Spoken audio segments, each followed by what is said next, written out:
She had the perfect career, the perfect routine, the perfect reputation. Everyone thought she had won at life. But every night, she went back to the one place where she didn't have to be perfect. The problem? That place was a relationship everyone else would call toxic. And what no one imagined, is that what looked like her downfall, was exactly what was keeping her alive. Why? Welcome to Lost Stories and Lyrics, the place where emotional stories will touch your heart. Tell me in the comments where you're watching from and smash that subscribe button. Julia arrived at the lab at 7 a.m., just as she did every Monday for the past 3 years. She hung her white coat on the usual hook, tied her brown hair into a flawless bun, and slipped on her safety goggles before even turning on the fluorescent lights. Order was her religion. Every beaker had its exact place on the shelf, every reagent was labeled in her precise, slightly slanted handwriting, every experiment followed a protocol she herself had designed and refined over time. At 28, Julia Bennett was considered one of the most promising chemists of her generation. Her research on organic catalysts was on the verge of reshaping the pharmaceutical industry, and her name was already circulating among the finalists for a major award. She had built that reputation brick by brick, experiment by experiment, with no room for improvisation or error. Julia's life functioned like a perfectly calibrated chemical reaction. She woke up at 5:30 a.m., ran exactly 8 kilometers, ate breakfast while reviewing scientific papers, arrived at the lab before everyone else and left after the last colleague had gone home. On Saturdays, she cleaned her apartment following a detailed checklist.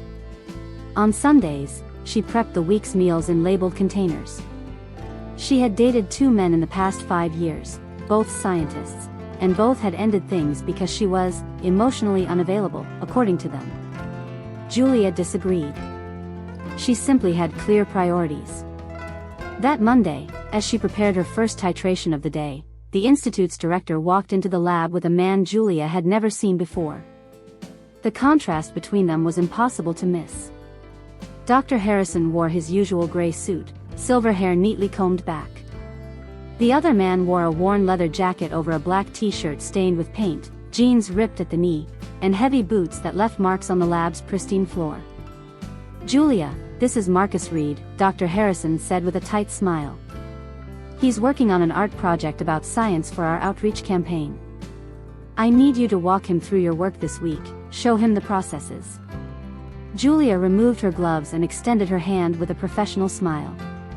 Marcus shook it a little too firmly, holding on a second longer than necessary. His eyes were an unsettling shade of green, framed by dark circles that suggested too many sleepless nights. A small piercing glinted on his left eyebrow. "Nice to meet you," he said, his voice rough, almost amused. "I promise I won't break anything." Dr. Harrison gave a nervous laugh and left them alone. Julia took a slow breath, mentally reorganized her schedule, and pointed to a stool in the corner. "You can sit there and observe. Please don't touch anything. Some of these substances are dangerous." Marcus didn't sit.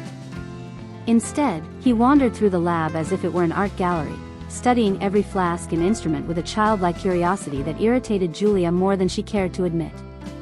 He stopped in front of a beaker where a bright blue solution was slowly reacting, shifting into violet. "That's beautiful," he murmured. "It looks like a galaxy dying." Julia blinked, thrown off. No one had ever called her experiments beautiful. Efficient, precise, groundbreaking, yes. But beautiful? "It's a simple oxidation reaction," she said, turning back to her bench. "Nothing poetic about it." "Everything is poetic if you look at it the right way," Marcus replied, finally sitting down. He pulled a crumpled sketchbook from his jacket pocket and began to draw. The hours that followed were strange. Julia tried to work as usual, but she could feel Marcus watching her, not in a leering or disrespectful way, but analytically, as if he were trying to understand something beneath the surface. Every now and then, he asked questions that had nothing to do with chemistry. "Why did you choose this?" he asked in the middle of the afternoon. "Choose what?" "This life. All this, control." Julia stopped writing and looked at him. "I didn't choose it. It's who I am." No one just is something, Marcus said, tilting his head. We become things. Usually because we're afraid of becoming something else. The words hit her like a punch, but Julia didn't let it show. You don't know me. Not yet, he said, going back to his sketching with a half smile. Over the next few days, Marcus kept coming back. He spent hours watching, drawing, asking increasingly personal questions that Julia learned to deflect with technical answers. But something began to shift. She caught herself choosing her blouse more carefully in the mornings, adding a touch of mascara she rarely wore. She started noticing small details about him: the green smudge of paint on his thumb, the way he bit his pencil when he concentrated, the smell of turpentine and cigarette smoke clinging to his clothes. On Thursday, he invited her to see his studio. So you can understand where my art comes from, since I've seen where your science comes from, he said. She should have refused. She had experiments to finish, reports to write. But she heard herself say yes before the rational part of her brain could stop her. Marcus's studio was in an abandoned building in the industrial district, 3 floors above an old furniture factory. There was no elevator. The stairwell walls were covered in graffiti, every inch painted. The air smelled of mold, fresh paint, and something else Julia couldn't quite place. When Marcus opened the metal door, Julia stepped into another universe. The walls were covered with huge canvases, explosions of color, abstract shapes that seemed to scream, distorted human figures in poses of ecstasy or agony. There was paint on the floor, on the ceiling, on the windows. Empty whiskey bottles held down loose papers. A bare mattress sat in one corner, surrounded by stacks of books and scattered clothes. It's a mess, I know, Marcus said, lighting a cigarette without asking. But it's where I can breathe. Julia walked between the canvases, feeling something unfamiliar stir inside her. It wasn't exactly admiration. She didn't understand art. It was more visceral, as if the chaotic colors were waking up a part of her that had been asleep for years. You live here? She asked. Sometimes. When I'm working on something important. Or when I don't want to be anywhere else. He stepped closer behind her, so close she could feel the warmth of his body. You've never had a place like that? Where you could just be, you? The lab is that place. The lab is a cage you built with your own hands, Marcus said softly. Beautiful, organized, safe. But still a cage. Julia spun around to face him. You don't know anything about me. I know you're afraid, he said, meeting her gaze with an intensity that stole her breath. I recognize fear. Yours is different from mine, but it's there. You're afraid of what would happen if you let go for even a second. That's ridiculous. Then prove me wrong. Marcus stubbed out his cigarette on the windowsill and grabbed a large brush, dipping it into bright red paint. He held it out to her. Paint something. Anything. Don't think. Don't plan. Julia stared at the brush as if it were a venomous snake. I don't know how to paint. You don't have to know. You just have to feel. She should have laughed. She should have left. She should have gone back to the safety of her glassware and formulas. But she took the brush. Walked up to a blank canvas leaning against the wall. The paint dripped onto the floor. She raised her arm, hesitated. Don't think, Marcus whispered behind her. Julia closed her eyes and dragged the brush across the canvas with force. When she opened them, there was a brutal red line slashing through the white. It was ugly. It was perfect. It was terrifying. She dropped the brush. Her hands were shaking. I need to go, she said, already heading for the door. Julia. Thank you for showing me your work. This will help with the project. She ran down the stairs, out into the street, and didn't stop until she was in her car with the doors locked. Her heart was pounding as if she'd just run a marathon. She looked at her hands. Red paint was caught under her perfectly trimmed nails. That night, Julia couldn't sleep. She stared at the ceiling of her immaculate apartment, thinking about that red line on the canvas. About Marcus and his green eyes full of questions she didn't have answers to. About the possibility that her perfectly calibrated life might actually be unbearably empty. On Friday, Marcus didn't show up at the lab. Julia told herself it was a relief, that now she could finally focus. But she kept glancing at the door every 5 minutes. By noon, she couldn't take it anymore. She grabbed her phone and typed a message to the number he had left with Dr. Harrison. "Where are you?" 3 minutes later, the reply came, "Where you can breathe. Come." Julia looked at the half-finished experiments on her bench, at the carefully planned schedule on the wall, at the entire life she had built on control and predictability. Then she looked at the message. And for the first time in years, she chose chaos. Julia parked in front of the abandoned building and climbed the stairs with her heart racing. Each step felt like a promise she was making to herself, or maybe a betrayal. By the time she reached the studio door, she was out of breath, and not just from the climb.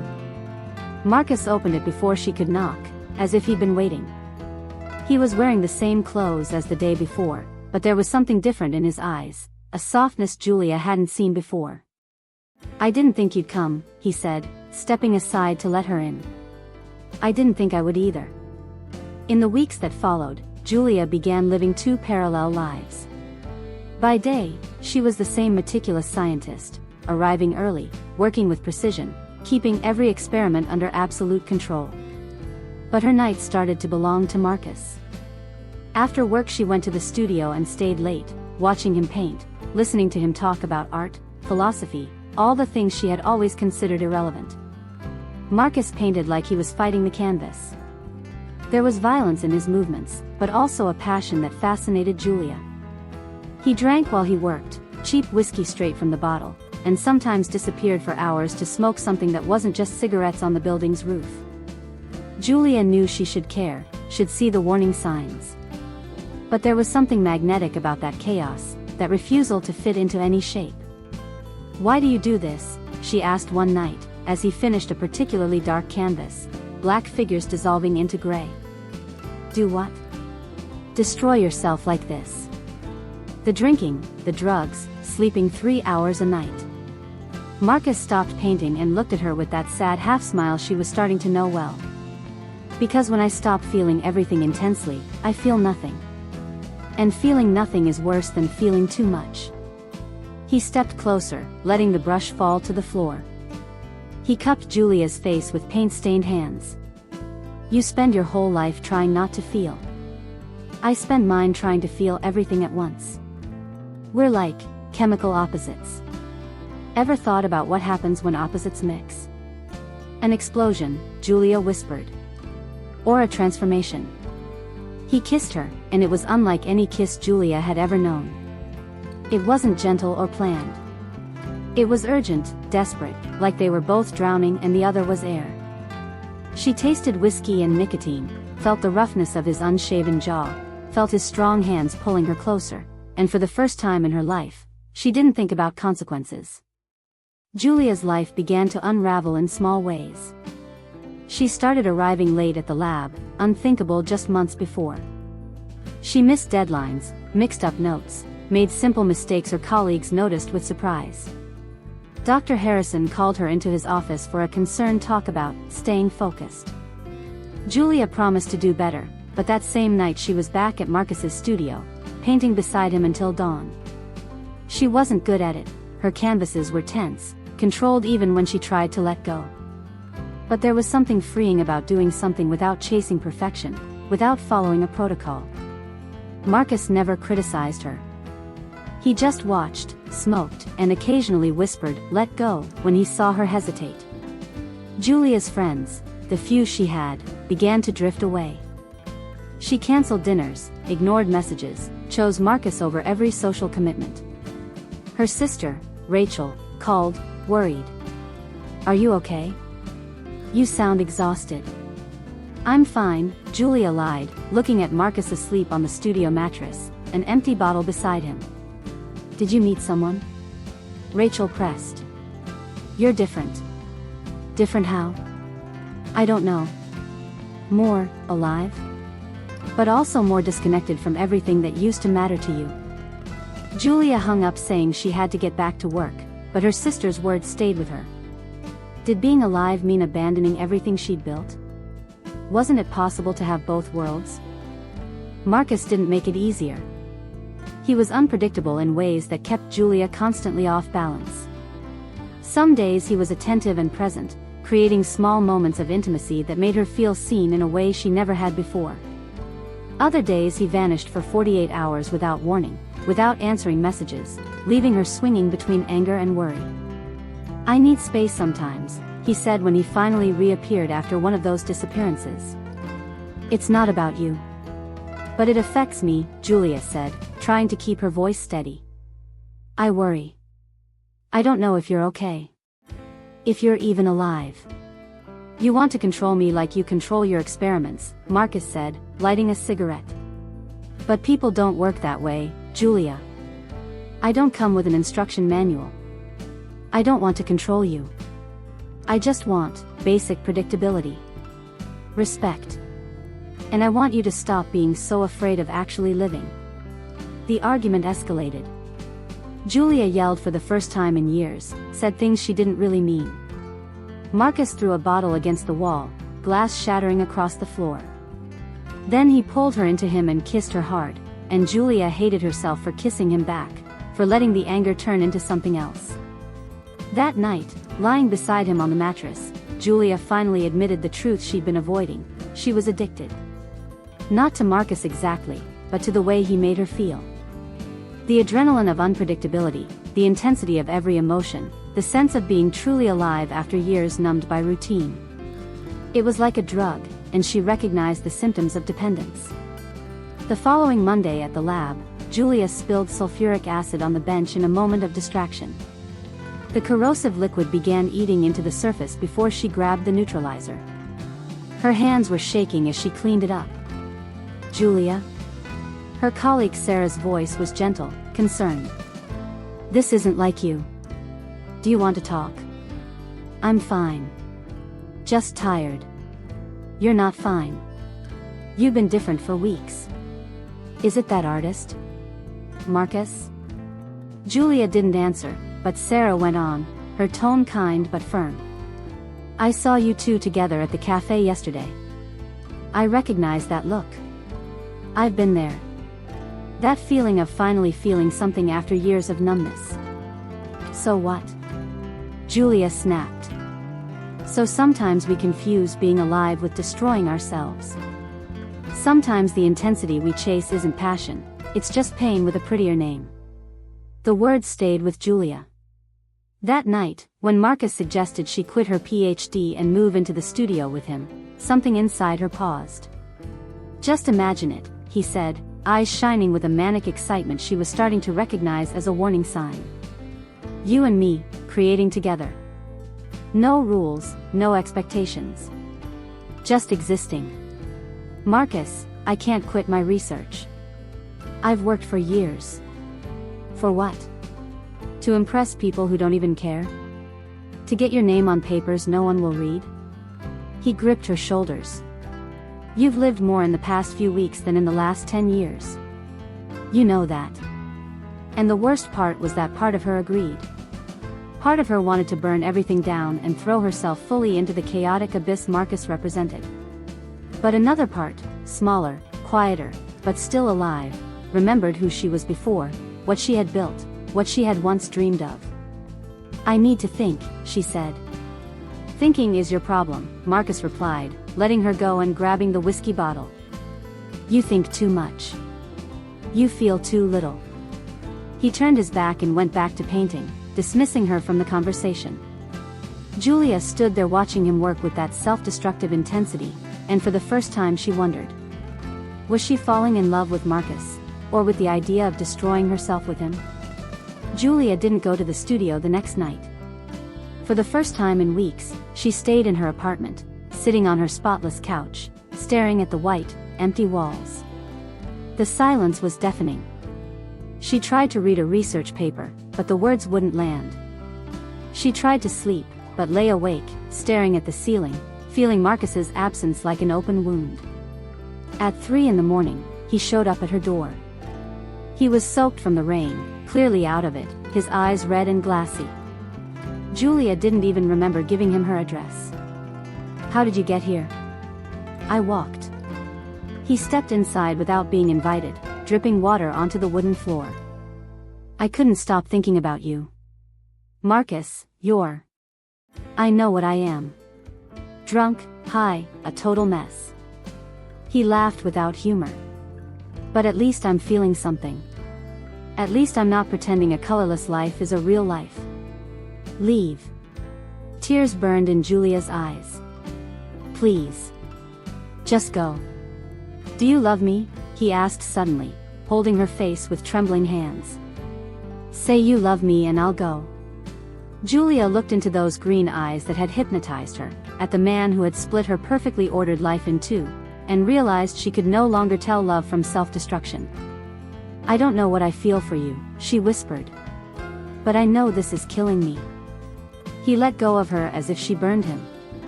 "This isn't killing you. It's making you live for the first time. It's not living if I'm losing everything that matters. Those things never really mattered. You only thought they did because you were afraid to admit you were empty inside." The truth in his words hurt more than any lie. Julia felt something inside her crack, like a pressurized veil finally giving way. "Get out of my apartment," she said quietly. "Now." He stood there a moment, swaying slightly, then turned and left without another word, leaving a trail of water down the hallway. Julia locked the door, slid down to the floor, and finally cried. She cried for the woman she had been before him, for the woman she had become with him, for not knowing which one was real. She cried because part of her wanted to run after him, to jump into that destructive whirlpool and let it swallow them both. And she cried because another part of her knew this wasn't love, it was two broken people trying to complete themselves with each other's shards. In the days that followed, Julia tried to return to her old routine. Early mornings at the lab, organized notes, steady experiments. But something had permanently shifted. She looked at the neatly lined up glassware and felt none of the old satisfaction. The order that once comforted her now felt empty. Sarah found her one Thursday night sitting in the dark between the machines. "Want to talk?" she asked, sitting beside her. "I don't know who I am anymore," Julia admitted. Before him, I was sure. I was the scientist. The researcher. Now I look at all this and wonder if I was really living, or just existing inside a safe structure. And with him? Were you living? Julia thought of the studio nights, the adrenaline, the intensity. I was feeling. I'm not sure that's the same thing. You know what I think? Sarah said gently. I think you don't have to choose between the controlled woman you were and the chaotic one he brought out. Maybe you can be both. Maybe you can find a balance. There's no balance with Marcus.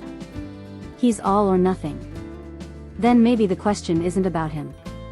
Maybe it's about you. What you want, independent of him. The words echoed in Julia's mind. That night, instead of going home or to the studio, she went to an art supply store. She bought paints, brushes, canvases, and set them up in the empty corner of her apartment, the corner that had always been empty because she never knew what to put there. She painted. Not the way she painted with Marcus, chasing his self-destructive intensity, but in her own way, geometric shapes slowly dissolving into organic curves, primary colors blending into in-between tones. It was a conversation between order and chaos, control and surrender. It was her trying to understand herself on the canvas. Marcus showed up at her lab one Friday afternoon. He looked more sober than she'd seen him in weeks, but also sadder. He leaned on the counter, keeping his distance. I sold 3 big pieces, he said. I can afford a real place now. With my own bathroom and everything. That's good, Marcus. You deserve it. The buyer said I should thank my muse. That the recent work has an intensity my old stuff didn't. He smiled faintly. Funny, right? I destroyed you a little, and it made my art better. You didn't destroy me, Julia said, and realized it was true. You broke me. But breaking isn't the same as destroying. Sometimes you have to break to rearrange yourself into something better. I miss you, he said, his voice cracking. I know I'm a mess. I know I hurt you. But you made me feel like I could be more than just this. Julia felt the familiar pull, the urge to comfort him, to say they could try again. But for the first time, she resisted. I miss you too. The intensity. The way you saw the world. The way you made me feel alive. She took a breath. But I confused feeling with destroying myself. I thought I needed your chaos to be whole, just like you thought you needed my control. The truth is, we were using each other to avoid dealing with what was broken inside us. So it's over? He asked, tears in those green eyes. It's over the way it was. But it doesn't have to be over in every way. She stepped closer, took his hand. You need real help, Marcus. Therapy. Maybe a program. And I need to learn how to feel without doing it through someone else's chaos. And if I get better? If I clean up my life? Then maybe we can be friends. Maybe we can be two whole people who admire each other, instead of two broken halves trying to fit together. He squeezed her hand once, then let go. You were always braver than me. No, she said softly. I just learned there's a difference between courage and self-destruction. And sometimes the bravest thing is choosing your own stability. He left the lab, and Julia watched him go. It hurt, deeply, honestly. But it wasn't the hollow pain of despair. It was the pain of growth, of a necessary wound beginning to heal. 3 months later, Julia presented her research at an international conference. Her work on organic catalysts was met with enthusiasm. But what made her proudest wasn't the recognition. It was that afterward, instead of going straight back to her hotel to review data, she went out to dinner with colleagues. She laughed. She drank wine. She got back late and didn't feel guilty. The next morning she ran along the shoreline with no timer, just feeling the wind on her face. She was still meticulous in the lab. She still loved precision, the beauty of well-calibrated reactions. But she'd learned to leave room for improvisation, for creative mistakes, for experiments that might fail but would teach her something new. On Friday nights, she painted in her apartment. The paintings weren't masterpieces, but they were honest, a woman learning to balance order and chaos, control and surrender, safety and risk. One afternoon, Julia received an invitation, Marcus Reed, Transformations. She hesitated, heart racing, then decided to go. The gallery was full. Marcus's paintings covered the white walls, different now. Still intense, but structured. Chaos inside boundaries. He stood across the room, talking to a group, looking healthier. More present. Their eyes met.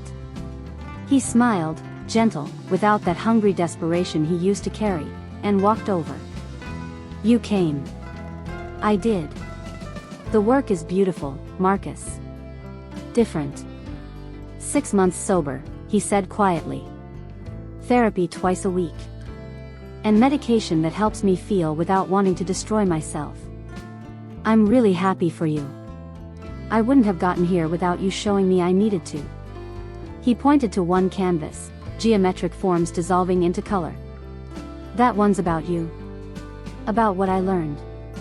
Julia looked at it and felt something familiar. Two volatile elements colliding, creating a reaction that could have destroyed them, but instead catalyzed change. Thank you, she whispered. They talked a little longer before others pulled Marcus away.